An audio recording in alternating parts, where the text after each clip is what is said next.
안녕하세요. 채화님 반갑습니다. 저는 말을 할 때마다 조금 조심스러워요. 채화님 하신 말씀처럼 말 조심해라, 묵어내라. 묵어는 말을 안 하는 것이 아니라 꼭 필요한 말을 하는 것이다 라고 말씀하셔서 말할 때마다 조금 조심스러운 마음이 올라옵니다. 그런데 어저께도 명절 때 조카한테 나도 모르게 조카의 단점을 얘기해 버렸어요. 조카가 20살이 간 넘었는데 상처를 받았는지 방에서 나오지 않길래 굉장히 마음이 불편했습니다.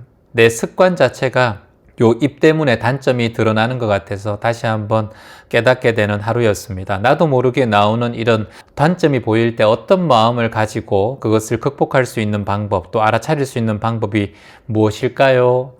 말씀 부탁드립니다. 라고 해주셨어요.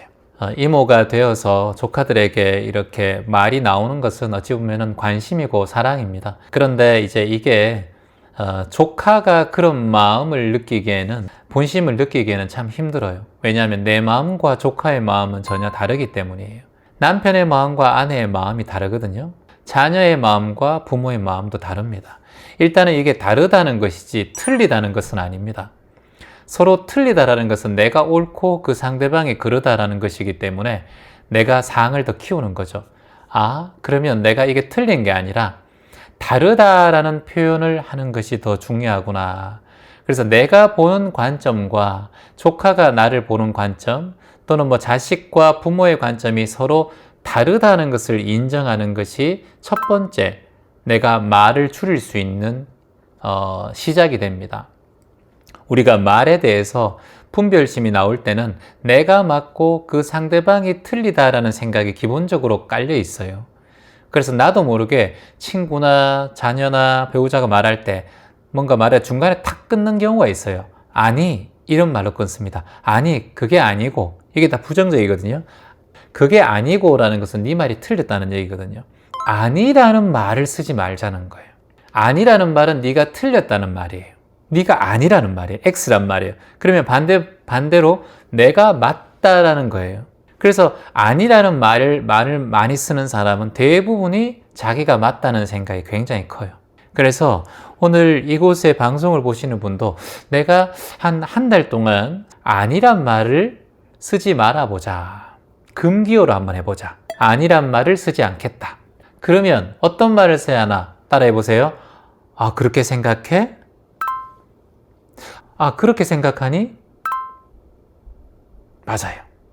그리고 나는 두 번째 말, 그럴 수도 있겠다.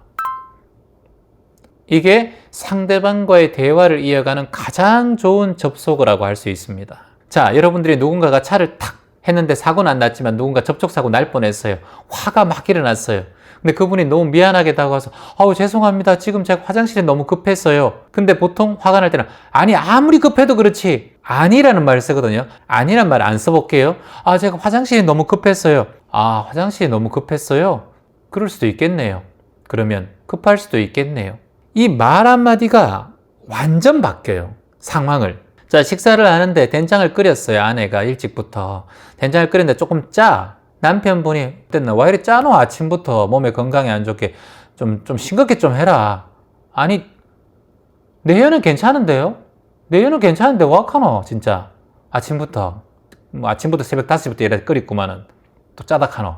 신기려고 그러. 아니를 안 써볼게요. 그러면 어떻게 되느냐? 짜요? 그렇구나. 짤 수도 있겠구나. 당신의 입맛이. 이렇게 되거든요. 근데 짤 수도 있구나. 이렇게 하진 않잖아요. 그러니까 화가 덜 일어난다는 거예요. 그래서 말 한마디가 사람의 방향을 바꿔요. 말 한마디가 그 상황을 극복할 수 있는 너무나 중요한 치트키가 될 수 있어요. 자, 그래서 불언단처. 요게 단처라는 말이 뭐냐 하면은 여러분들의 모자란 점 또는 단점을 단처라고 얘기해요. 한문에는 단처. 상대방의 단점에 대해서 말을 하지 마라라는 말이에요. 불어단천 또는 불언단천이라고 하는데, 예전에 여러분들이 잘 아는 황희정성이 유명해지기 전에, 정성으로 유명해지기 전에 수행을 하고 공부를 하기 위해서 들과 산, 절과 이런 곳을 많이 찾아다녔습니다. 그러다 보니까 중간중간에 쉬기도 하고 산을 가기도 하고 논으로 가기도 하고 이렇게 막 돌아다녔어요. 근데 하루는 이제 봄이 됐는데 소가 이렇게 밭을 갈고 있는 모양을 황희정성이 지나가다가 보게 된 거예요. 두 마리가 이렇게 같이 쟁기를 이렇게 몰고 있는 거예요. 밭갈이를 하고 있는데 호기심이 이렇게 문득 재밌는 장난 같은 게 치고 싶은 거예요. 그래서 그 밭가는 그 농부 곁으로 갔습니다. 농부가 잠시 쉬고 있는 상황이었죠. 그래 가서 농부에게 이렇게 말합니다. 아유, 수고 많으시네. 네, 한 가지 질문해도 되겠는가? 이 누렁이와 흰둥이 중에서 어느 소가 더 일을 잘하고 밭을 잘 가는가? 이렇게 물었습니다. 근데 농부가 갑자기 대답을 하지 않고 한숨을 푹 쉬는 거예요. 갑자기 그러더만 황희정성 곁으로 다가오는 거예요. 황희정성 눈을 바라보면서 이렇게 얘기합니다. 대감님, 제가 귀 좀 잠시 빌릴까요? 왜 그러는가? 잠시만 귀 좀 빌리시죠. 그래요. 귀 속말로 대감, 사실 그 누렁이가 일은 더 잘합니다. 황희정성이 깜짝 놀라서 그건 그렇고 왜 다 자네는 내 귀에 대고 속삭이는가? 멀리 떨어져서 얘기해도 될 것을 이렇게 얘기하죠. 아이고 대감, 제가 어찌 저 소 앞에서 그 얘기를 분별하는 얘기를 하겠습니까? 소도 사람의 마음과 같은데 내가 한마디를 하면 소 한 마리가 우울해질 수도 있고 소 한 마리는 또 자기의 이기심이 또 생길 수도 있는데 서로를 위해서 제가 일부러 대감의 귀에 속삭이듯 말했습니다. 그 얘기를 들으면 저 소도 기분이 나쁠 수 있지 않겠습니까? 이렇게 얘기합니다. 그렇게 얘기하니까 황희정선이 갑자기 그때 눈을 동그랗게 뜨고 그렇게 오랫동안 공부하고 경전을 읽고 수없이 많은 그런 공부를 했지만 그 농부의 마음보다 못한 분별심이 자신 안에 있다는 것을 알고 크게 깨우쳤어요. 그리고 난 다음에 이렇게 생각합니다. 불언단처 이렇게 얘기해요. 이게 뭐다? 단처가 무엇이다? 바로 단점입니다. 단처라는 것이. 어떠한 상황이 와도 불어단처나겠다. 그래서 그 이후로 황희정성은 절대 죽을 때까지 그 누구의 단점도 입 밖에 내지 않았다라고 할 정도로 이 사연은 우리에게는 많은 그런 교훈을 주는 사연입니다. 혹시 여러분들께서 남이 없는데 남의 말을 좋게 하자라는 말씀을 우리가 많이 들어왔잖아요. 근데 남이 없을 때 남의 말을 좋게 하는 게 참 쉽지 않아요. 왜냐? 남이 있을 때야 조금 가식적으로 얘기할 수도 있고 그 사람이 들으라고 좋다고 얘기할 수 있지만 남이 없을 때 남의 단점을 얘기하는 경우가 많습니다. 자, 이런 사람의 심리가 있어요. 그 심리에 대해서 제가 잠시 말씀드릴게요. 저의 단점을 얘기하는 사람들이 있을 거예요. 그러면 제가 있을 때는 그런 얘기 안 하는데 제가 없을 때 얘기합니다.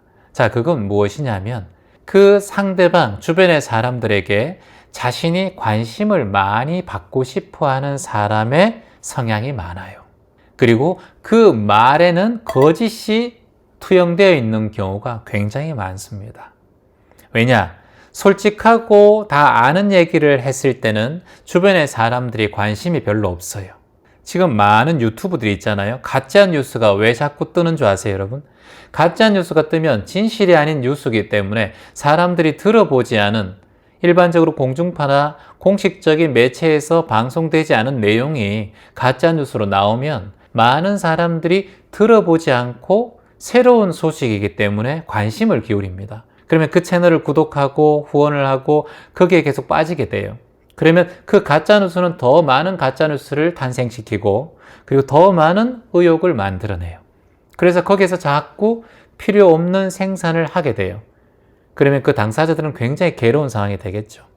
이처럼 여러분 앞에서 누군가 내가 듣지 못한 얘기들, 여러분이 아는 삼자를 안 좋은 얘기, 단점을 얘기한다 생각하면 이 사람은 누군가로부터 또는 자신이 주인공이 되고 싶어하는 마음이 있구나. 자신은 누군가에게 누군가보다 더 많이 알고 있다라고 자랑하고 싶은 마음이 있구나. 그리고 세 번째, 이 사람은 거짓을 말할 위험이 많은 사람이구나 라는 걸 여러분이 체크하셔야 돼요. 그래서 여러분들께서 혹여나 주변의 사람들에게 그 사람의 없는 자리에서 누군가가 상대방의 단점을, 제3자의 단점을 얘기할 때는 여러분도 그런 사람의 성향에 들 수 있다는 거예요. 혹여나 여러분들이 제3자가 있는데 그 사람에 대한 단점을 얘기하고 싶을 때, 내가 이 자리에서 주인이 되고 싶어 하는 마음이 있구나, 주인공이. 또는 내가 뭔가 자랑하고 싶은 마음이 있구나. 세 번째, 뭐다? 내가 거짓말을 할 가망성도 앞으로 있겠구나. 말이 많아지면 허언이라고 하죠. 실수를 하게 됩니다. 그래서 기어란 말이죠. 기어. 쓸데없는 말을 항상 조심하라.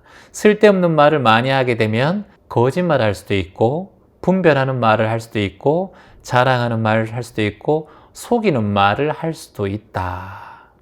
그래서 여러분께서도 혹여나 살아가면서 내가 혹시 말하는 것이 남의 단점을 자꾸 얘기하고 싶은 마음이 올라올 때는 나에게 허영심과 자랑하고 싶은 마음과 주인공이고 싶은 마음, 그리고 내가 자꾸 거짓말을 할 수 있는 상황을 만들 수도 있겠다라고 딱 알아차리고 절대 남에 대한 단점에 대한 얘기를 하지 않는 것이 좋습니다. 자, 공식적인 자리에서 뭔가 그거에 대해서 토론을 이루어지고 정확한 어떤 그런 상황이 아니라면 가능하면은 상대방의 단점을 얘기하지 않는다. 이걸 뭐라고 했습니까, 여러분? 불어단처라고 했습니다. 불어단처.